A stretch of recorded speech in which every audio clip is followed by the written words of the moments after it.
É um aspecto interessante desse governo. Ele é um governo extremamente impopular e forte. Isso não é comum.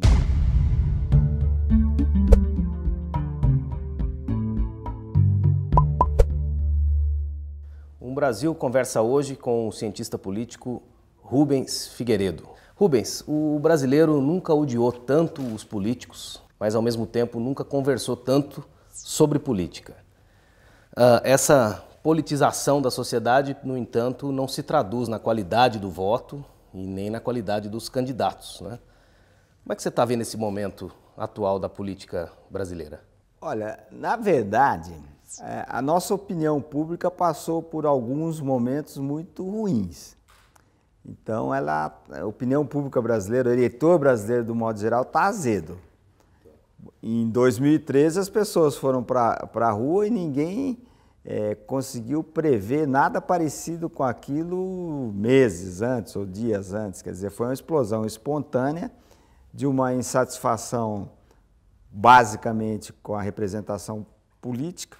Tinha a questão do aumento das passagens, mas o grande alvo daquela manifestação eram os políticos. Tanto é verdade que quando aparecia, vocês se lembram, quando aparecia uma bandeira de algum partido, o portador dessa bandeira corria o risco de ser linchado, para você ver o clima que estava o Brasil.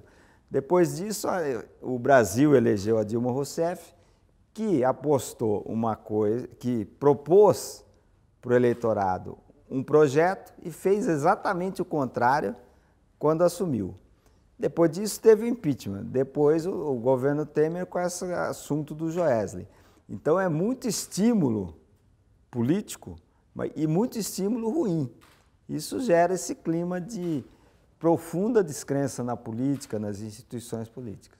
Você não vê também um pouco o brasileiro cansado de tanta notícia, de tanta repercussão de corrupção? As pessoas se perguntam até onde vai a Lava Jato, quando é que acaba a Lava Jato? Eu acho, né? A Lava Jato é óbvio que tem seus aspectos positivos, mas em algum momento ela tem que acabar, não pode ser uma operação permanente. O Brasil não pode viver nesse sobressalto diário que você não sabe o que pode acontecer com as nossas principais lideranças. Existe uma ideia um pouco ingênua de que é possível substituir uma classe política, a classe política que está aí, de uma hora para outra. Isso daí não aconteceu em nenhum lugar do mundo e nem vai acontecer aqui. Então a gente tem que ter bom senso para apoiar a Operação Lava Jato e reformar as nossas instituições políticas, o que não é fácil. Você tocou num ponto da campanha da então presidente Dilma Rousseff em que se falou uma coisa e se entregou outra, né? Um ponto de vista das campanhas, você que circula nesse meio e atua nesse meio, o formato demasiadamente alegórico das campanhas, em que se prioriza mais a forma do que o conteúdo, né? Os profissionais de marketing político, de comunicação política, eles não têm uma certa responsabilidade em tornar essas campanhas mais sóbrias, mais propositivas e menos fantasiosas? A gente um dia vai assistir campanhas mais racionais ou isso é utopia? Depende da lei. Se você for analisar, a nossa televisão é uma das melhores do mundo. Exporta programas, novelas, ganha prêmios. A nossa comunicação é muito boa e os nossos profissionais, tanto de publicidade quanto de marketing, também são top em nível mundial. Sim. Tanto é verdade que eles fazem campanhas mundo afora, mundo afora em muitos países. Se a lei não limitar o uso da comunicação, da publicidade, da trucagem, da mega produção, o que vai acontecer? Os marqueteiros vão usar os melhores instrumentos que eles têm à disposição para convencer o eleitor de que seu candidato é o melhor.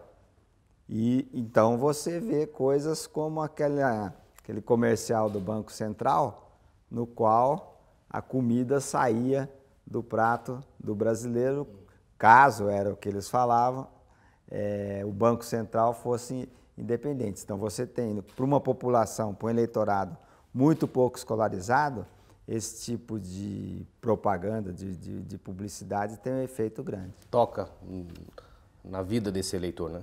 Sim, porque o Brasil passou durante os 2 governos Lula um período de muita euforia. E a memória recente daquele período de prosperidade é muito forte. Então você coloca uma peça em que o eleitor, principalmente o menos instruído e com menos renda, vai perder aquilo que foi a grande conquista da vida dele, isso tem um efeito grande. Ainda no aspecto da comunicação, segundo o Datafolha, 7 em cada 10 brasileiros se dizem contrários à reforma da Previdência. O Brasil tem cada vez, por outro lado, mais idosos, a nossa pirâmide etária mudou, e com isso a Previdência vai se tornando uma bomba relógio. Onde é que o governo errou? Qual é o erro do governo nessa comunicação sobre a necessidade da reforma da Previdência?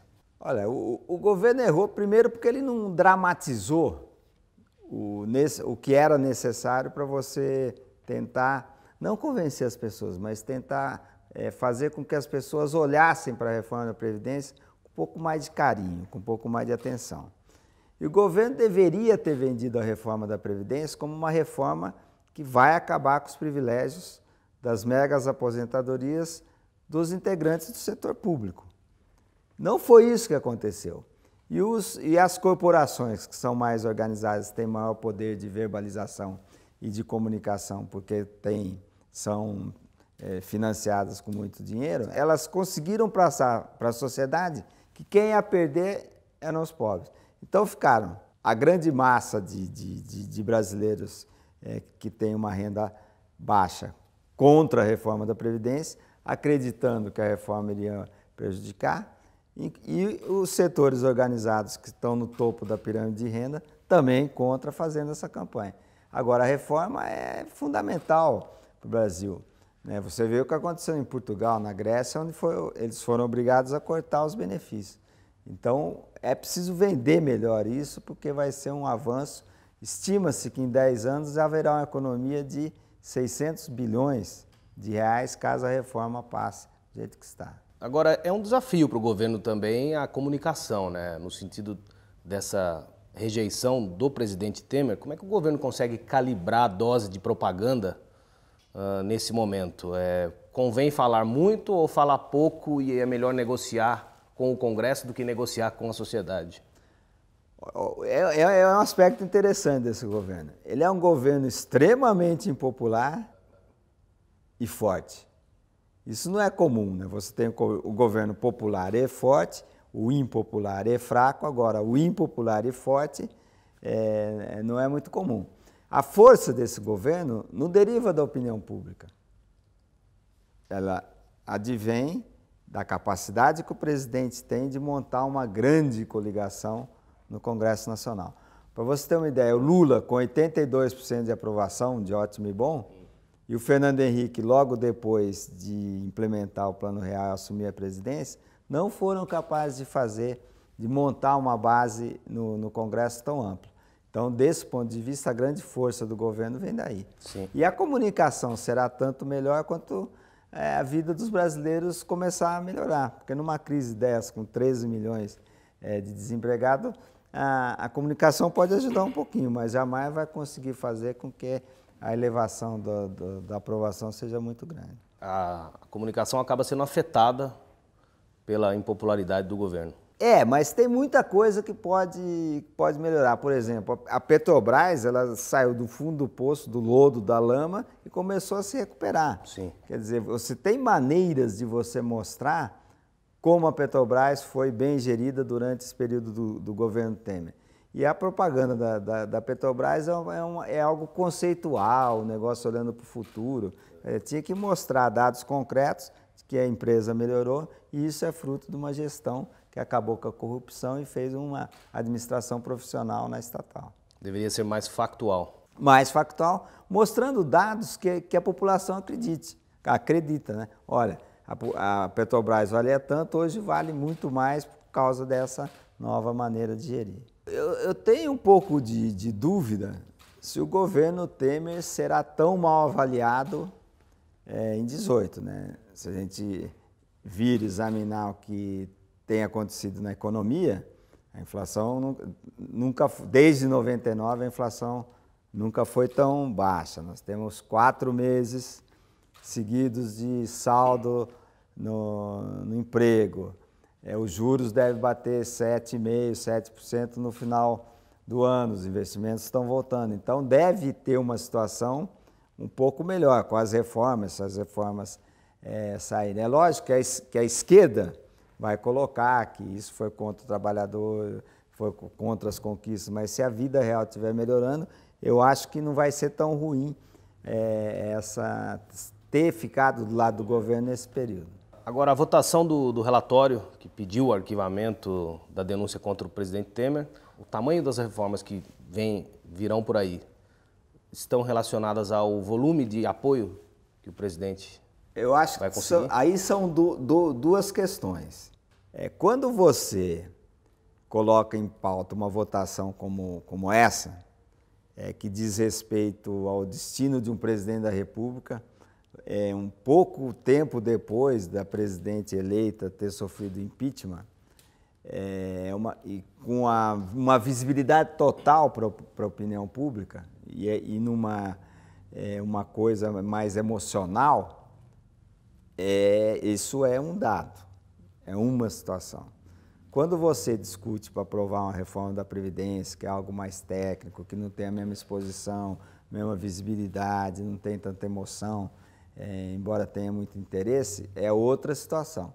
O que a gente assiste é que a base que o governo tem para aprovar as reformas é maior, é substancialmente maior do que aqueles votos, 263, se eu não me engano, Sim. aqueles votos que o presidente teve para o processo dele não avançar. Mas o Congresso Nacional nunca votou tanto, né? Agora, uma das ideias é que seja votada, e vai ser votada, depois de 37 anos de discussão, a reforma da política. Pode não ser a reforma do sonho, nunca vai ser a reforma do sonho. A reforma política da Previdência está avançando, a reforma trabalhista já foi votada e uma simplificação tributária. Convenhamos que não é pouco para um governo que ficou um período tão curto. Agora, você acha que os parlamentares que votaram a favor do presidente vão sentir consequências desse voto na eleição do ano que vem? Os seus opositores vão lembrar a população, olha, ele votou contra ou a favor de Temer? Vão, mas outra vez, será que a situação vai estar ruim? Tão ruim como já está melhorando, né? Será que vai estar ruim? Eu acho que essa questão de estar do lado do Temer hoje é uma coisa. Estar do lado do Temer daqui a um ano pode ser outra. É por isso que é complicado você fazer longas projeções. No Brasil, né? Porque no Brasil 2 meses é quase uma eternidade. O Brasil virou o país da previsão diária, né? Às vezes é menos que isso.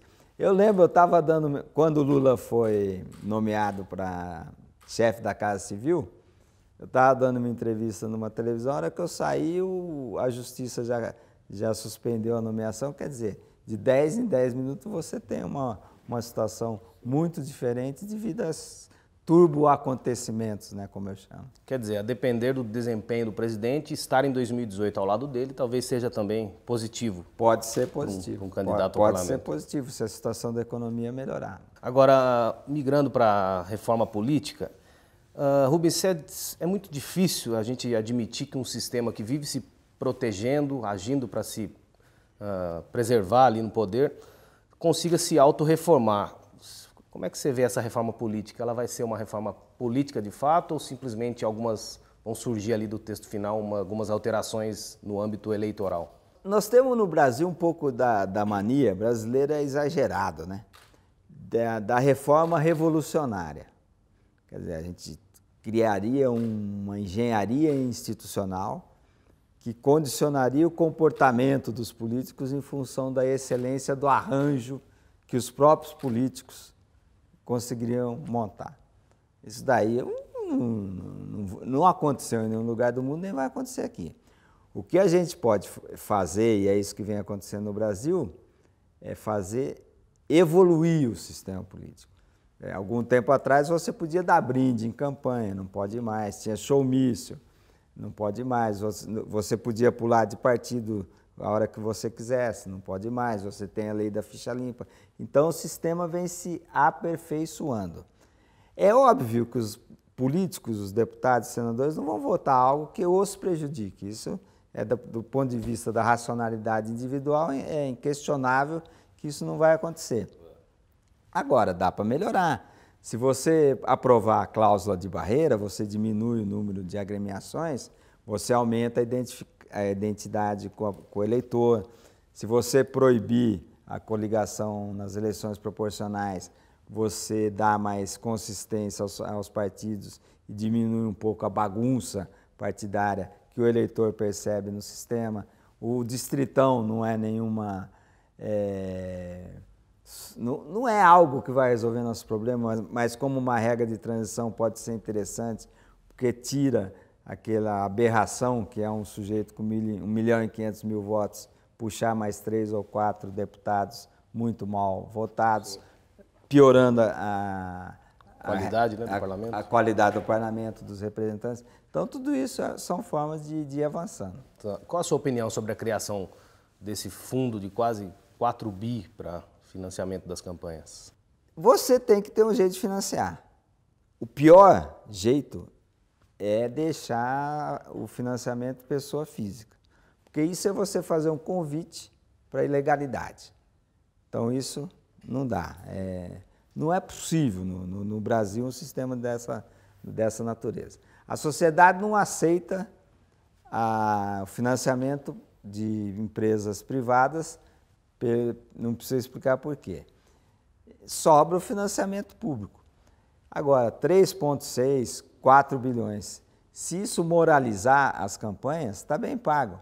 Porque o que acontece hoje é que o financiamento, ou acontecia até pouco tempo, é que o financiamento privado, ele sugava dinheiro público.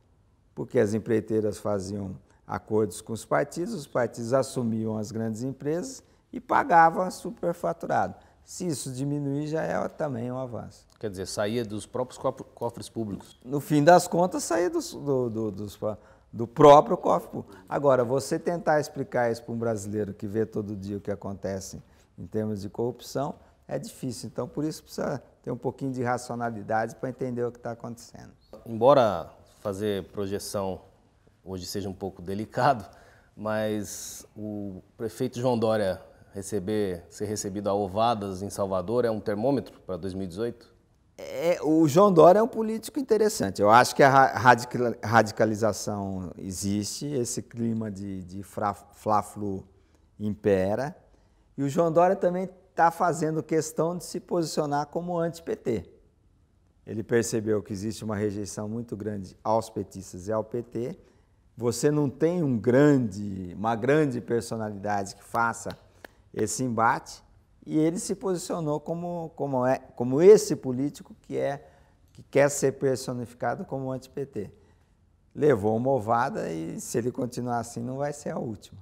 Para encerrarmos, mudando um pouco o foco da conversa, em relação ao tamanho do Estado, a presença do Estado na vida do brasileiro, na economia, nós temos algumas amostras de que quando o Estado concedeu à iniciativa privada a gestão de algumas áreas, como telefonia, gestão de rodovias, a administração tem melhora significativa. Por que o brasileiro ainda resiste? Por que o governo, na verdade, ainda resiste em fazer essas concessões? Será que é por um receio da rejeição da população em relação a isso? A rejeição está diminuindo, né? O brasileiro está cada vez mais, vamos falar, liberal, entre aspas, cada vez mais próximo da livre iniciativa e cada vez querendo resolver seus problemas por si só e depender menos do Estado. Várias pesquisas mostram isso, que é um avanço espetacular, mesmo numa época de crise. E o governo Temer criou até uma secretaria especial de concessões, tem essa visão. Eu estou convencido de que sem a conjunção de um governo, de um Estado que dê condições para que a iniciativa privada produza e invista, e uma iniciativa privada forte como a gente tem, sem isso você não vai ter desenvolvimento. Nós precisamos acabar aos poucos com essa cultura estatal, que o Estado tudo pode e tudo faz, e deixar as forças da iniciativa privada gerarem o desenvolvimento que a gente merece. Rubens, obrigado pela presença. Até uma próxima. Eu que agradeço.